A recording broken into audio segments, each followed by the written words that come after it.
P Diddy's scandalous empire. P Diddy was the undisputed king of extravagance. Known for his chart-topping hits and infamous business dealings, he lived a life so opulent it made the wealthiest moguls look like paupers. But his true claim to fame was his parties.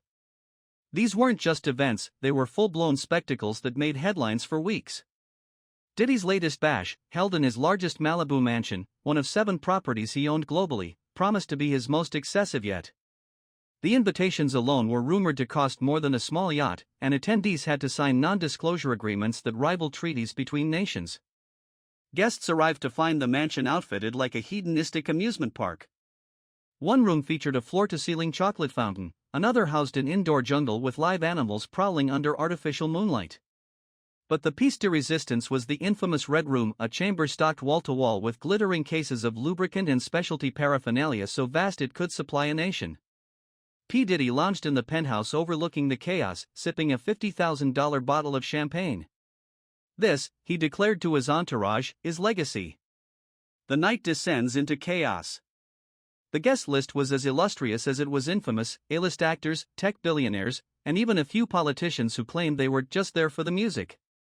The Red Room, however, drew the most daring attendees. Stories of what transpired inside would fuel tabloid fodder for decades, though most accounts were too scandalous to print. Things took a bizarre turn when a group of prankster YouTubers infiltrated the mansion disguised as caterers.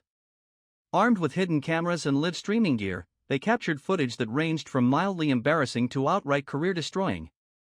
They stumbled upon a hidden vault stocked with absurd amounts of cash, exotic animals in gilded cages, and mysterious documents that hinted at secret dealings with global leaders.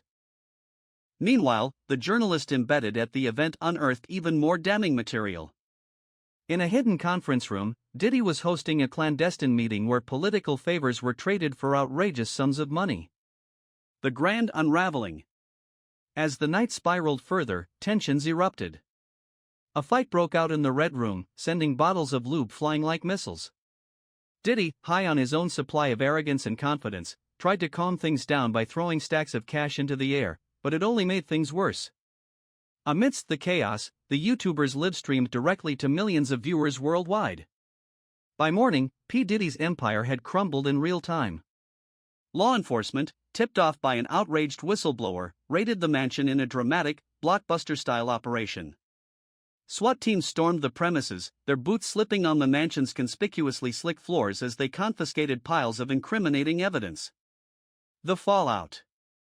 The footage went viral before the police could secure the scene. Within hours, the world knew the truth about P. Diddy's empire, the bribery, the secret dealings, and the infamous Red Room that became a symbol of his excess. The scandal took down dozens of high-profile figures, from movie stars to CEOs to elected officials who had all attended under the assumption of secrecy. As for P. Diddy, he was sentenced to life in a maximum security prison. His mansions were seized, his assets liquidated, and his name became synonymous with disgrace. And the Red Room? It became a pop culture punchline, immortalized in late-night comedy sketches and songs. P. Diddy's downfall was not just the end of an era, it was a stark reminder that even the mightiest empires can crumble when excess blinds them to reality.